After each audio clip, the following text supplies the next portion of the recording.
Buenos días, estamos transmitiendo en la Onda Digital TV con una nueva entrega del ciclo El Ladrón del Fuego, en este caso la tercera entrega del año 2018, con la escritora Liliana Irigoyen. Buenos días, Liliana. Buenos días, ¿cómo están? Como siempre, transmitimos desde la Fundación María Txarkos, que patrocina este ciclo, que también es auspiciado por la firma Mare Limitada, representante para Uruguay de la División Sistemas Médicos de General Electric, y a la que se ha incorporado un nuevo auspiciante, la firma Navíos Sociedad Anónima. Hoy hemos tomado la costumbre este año de titular los diferentes capítulos. El primero se llamó La luz que brilla en la oscuridad, que refería a Helena de Troya. El segundo, El héroe fundante, donde hablamos sobre Teseo. Y hoy vamos a llamar a nuestro capítulo Los fuegos de San Telmo. Un nombre que parece mucho más actual y más cercano a nosotros, que tendrá que ver con la mitología, puede decir uno. Bueno, hoy vamos a estar hablando de Cástor y Pólux. ¿Por qué los fuegos de San Telmo? En realidad los fuegos de San Telmo no son unos fuegos, sino que son un fenómeno atmosférico, es un fenómeno que se produce por una gran diferencia de potencial eléctrico en la atmósfera y que hace que se generen unos halos, unos círculos brillantes de un brillo blanco azulado en superficies salientes, por ejemplo, en los mástiles de los navíos, de ahí viene la denominación, pero también se puede producir en innumerables superficies e incluso en los cuernos del ganado. El nombre de los fuegos de San Telmo le fue dado por San Erasmo de Formia, por la Edad Media, por ahí, donde él era el patrón de los marineros y sostenía que estas formaciones eran un signo de mal agüero. Pero, como siempre todo tiene sus versiones, había otros que sostenían que no, que era la protección que brindaba el patrono a los navegantes. ¿Cómo enraba esto con la mitología? ¿Cómo enraba con Cástor y Pólux? Este era un fenómeno conocido en la antigüedad, por supuesto en la antigua Grecia no tenía la denominación de fuegos de San Telmo, pero se decía, este fenómeno se pueden presentar de a uno, de a dos, de a tres, que cuando se presentaba de a uno en la antigua Grecia se lo llamaba Helena, de ahí también que hablábamos en el primer capítulo de La luz que brilla en la oscuridad. Cuando se presentaba de a dos se les llamaban Cástor y Pólux, o los Dioscuros, Cástor y Pólux, que eran hermanos de Helena, ¿no? Sí, hermanos de Helena. Cuando fueron divinizados, después se consideraban protectores de los navegantes, por eso se hizo todo el hilo, ¿no?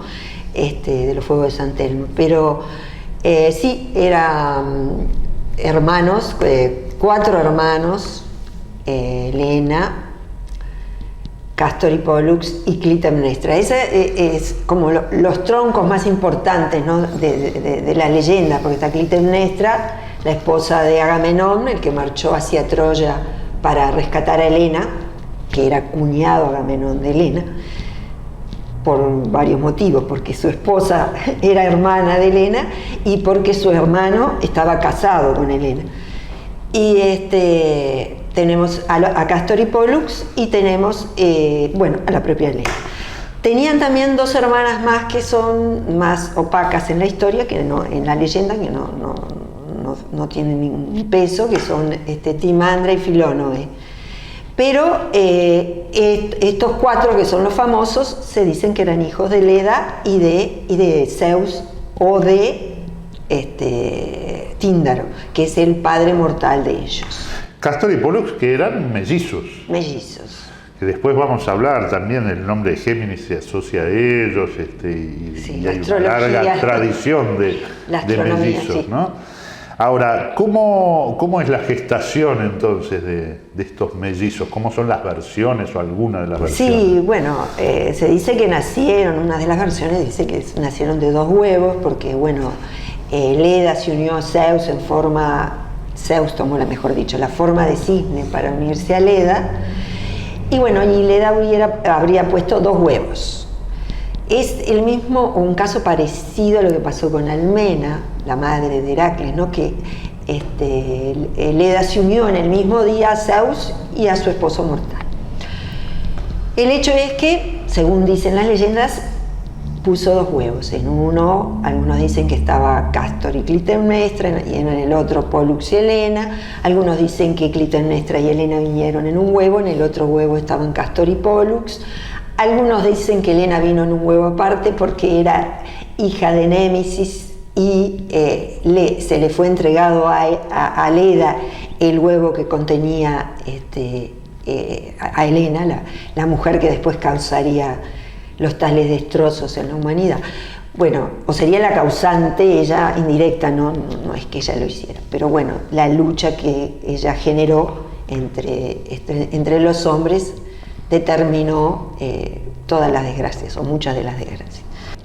Helena, Teseo, que fueron nuestros 2 anteriores capítulos, Teseo había raptado a Helena.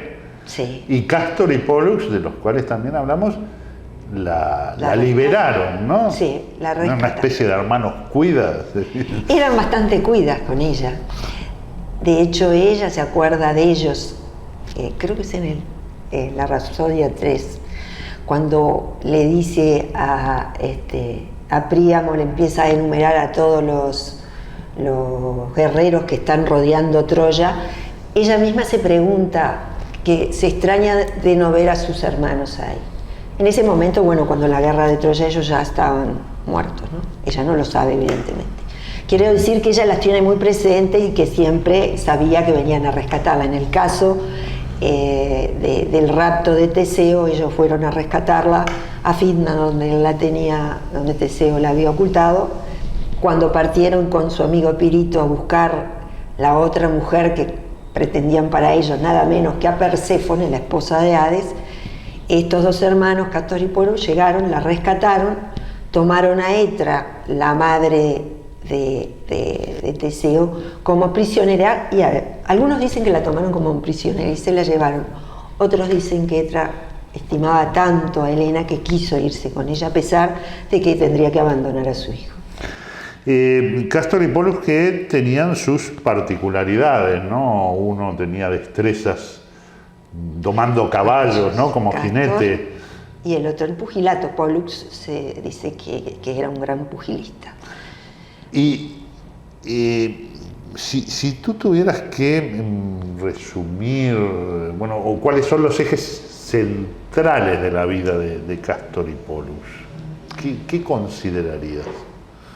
Bueno, participaron en todo lo que fue importante en la antigüedad, excepto en la guerra de Troya, ¿no? Si bien lo nombra la hermana, es una cosa, una oración perdida de la boca de Helena. Pero participaron en la cacería del jabalí de Calidón, que es un hecho muy conocido en esas épocas. Participaron en la búsqueda del vellocino de oro con Jasón y los argonautas, que es otro tema. Sí, a eso pesado, le vamos a dedicar porque merece un capítulo entero, ¿no? Un tema pesado. Participaron en muchas cosas, pero el eje de su historia siempre es a partir de las Leucípides, que son sus primas, las hijas de Leucipo, y que tomaron como esposas. También las versiones ahí dicen que fueron tomadas de buen grado, según otras versiones no fueron de tan buen grado tomadas, sino que fueron raptadas, y según otras más extremas dice que fueron raptadas el día de sus bodas con sus otros primos. O sea, era todo un problema de familia. Todos primos, porque las Leucípides eran hijos de Leucipo, que a su vez Leucipo era hermano de Tíndaro, el padre mortal de Cástor y Pólux, y era a su vez hermano de Afareo, que eran el padre de Idas y Linceo, que son estos dos héroes. Y a su vez era hermano de Icario, lo digo como un detalle, que era el padre de Penélope, la famosa esposa de Odiseo, que lo esperará hilando el telar. O sea que vemos que la mitología tiene eso, ¿no? Es toda una gran familia. Es una gran, ¿no?, trama donde todo está interrelacionado. Ahora, donde también la violencia está presente, ¿no? Sí, los raptos en forma permanente, ¿no? Sí. Y hay anécdotas interesantes entre estos nombres, estas Leucípides, que son las más famosas, son Hilaria y Febe, que son las que se casaron con Castor y Pólux. Tenían una hermana más que no está en estas historias, pero según algunas leyendas, Arsinoe, que es esta muchacha, se habría unido a Apolo y fue la madre de Asclepios, el dios de la medicina griega, ¿no? Es una de las versiones, hay otras que le atribuyen otra madre, Corónide, pero bueno, unas versiones lo toman así. Y hay otra cosa interesante también con la madre de estos cuatro, de Tíndaro, Leucipo, Icario y Afareo, ¿no? Gorgófone, que significa la matadora de la Gorgona, es una hija de Perseo que se casó con Perieres y es la primera mujer que dicen que se casó por segundas nupcias. Primero se casó con Perieres, murió Perieres, que sería el padre de Afareo y de Leucipo, y luego se casó con Ébalo y dio a luz a Tíndaro y Icario. Es una anécdota nomás, ¿no? Como interesante. Sí. Sería la primera mujer, esta Gorgófane, que se casó luego de enviudar con otro hombre. Castor y Pólux, que también tienen una presencia fuerte en la mitología romana, ¿no? De hecho, el nombre Gémini viene por ellos. Por gemelos, sí. De hecho, lo tomó después en las constelaciones, la astrología también lo tomó. Y bueno, Roma, como hizo con todas las leyendas griegas y la mitología mismo, se apropió con otro nombre o no, en este caso no, de todas esas divinidades y todo ese entramado mitológico tan rico. Incluso ahí en Roma vemos el tema de los mellizos también, ¿no? Con Rómulo y Remo. Sí. Digo, es algo que ha pautado muchas mitologías, ¿no? La mitología griega está llena también. Pelias y Neleo, hay varios mitos que tienen que ver con los gemelos, inclusive, en el caso me acordé ahora de Pelias y Neleo, que se peleaban en el vientre materno, ¿no? No es el caso de estos, pero al contrario, estos estaban. Hay una leyenda que dice que muerto Castor, Pólux, al ir a ser llevado y querer ser divinizado por el padre, Pólux se negó a ser divinizado si no compartía su suerte con su hermano Castor. Y bueno, entonces se les concedió que alternativamente moraran en el Hades y que uno en el Olimpo y otro en el Hades. Quiero decir que eran dos hermanos realmente... Claro, intercambiaban el rol de vivo y de muerto, ¿no? Es interesante, ¿no? Porque ahí justamente habla de una especie de solidaridad entre hermanos, ¿no? De comunicación más allá, inclusive de la vida, ¿no? De esa unión que se mantiene del útero en el óvulo, pero también se mantuvo después de la vida. Y tú decías que ellos no habían estado en Troya, ¿no? No estuvieron en Troya. Su muerte o la muerte de Castor se produce antes. ¿Cómo es que se da? Eso son leyendas todas confusas, ¿no? Porque ellos intervienen lateralmente en lo que ya dije, con los argonautas. Tienen unas leyendas específicas ahí, muy específicas, e intervienen con ellos. Pero en esta de las Leucípides, en algunos casos dicen que ellos pretendieron raptarlas cuando se estaban casando con sus primos, Idas y Linceo. Linceo, también dicho así, como un detalle, viene del lince, ¿no? Se decía que tenía una vista tan poderosa que atravesaba los objetos. Idas, este hermano, que también eran muy unidos, Idas, incluso dicen que después raptó a una mujer, Marpesa, una ninfa de la que se había enamorado Apolo, y como él se enfrentó a Apolo directamente por esta mujer, Zeus, para evitar esa pelea, le permitió a la mujer elegir a quién de los dos quería. Y esta mujer, Marpesa, eligió al mortal sobre el dios, temiendo que cuando ella envejeciera, el dios la abandonara. Es también un detalle al pasar. Bueno, pero esta es la versión que dice que ellos no estaban comprometidos con sus primas, sino que la pelea con los dioscuros vino por otra cosa. Las versiones más modernas dicen que ellos iban a casarse, Idas y Linceo, con sus primas, y los dioscuros la raptaron. De ahí vino la pelea. Se dice que Linceo fue muerto por Cástor, Idas mató a Cástor, y cuando también iba a ser abatido Pólux, fue arrebatado por Zeus. Algunos dicen que Pólux venció a Idas y que, bueno, viendo a su hermano muerto, le pidió ese don, ¿no? Cambió su vida para ser alternativa a vida y muerte con su hermano. No sé, hay otras versiones que dicen que los cuatro, que todos estaban conformes con la boda de Cástor y Pólux con Hilaria y Febe, y que los hermanos decidieron ir junto con sus primos de tropelías por Arcadia y robaron bueyes. Esa es otra, la leyenda como más antigua, ¿no?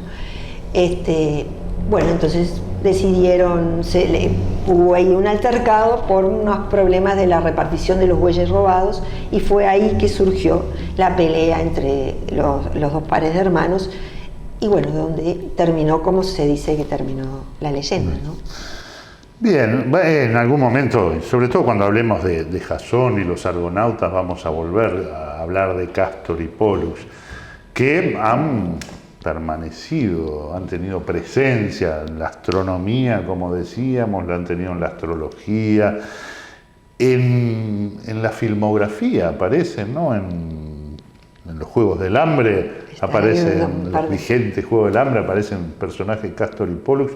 Yo ahora recuerdo una película del año 1997 dirigida por John Woo, Cara a Cara o Face Off, que era con Nicolas Cage y John Travolta, donde aparecían personajes de Cástor y Pólux haciendo de malos y muy perversos.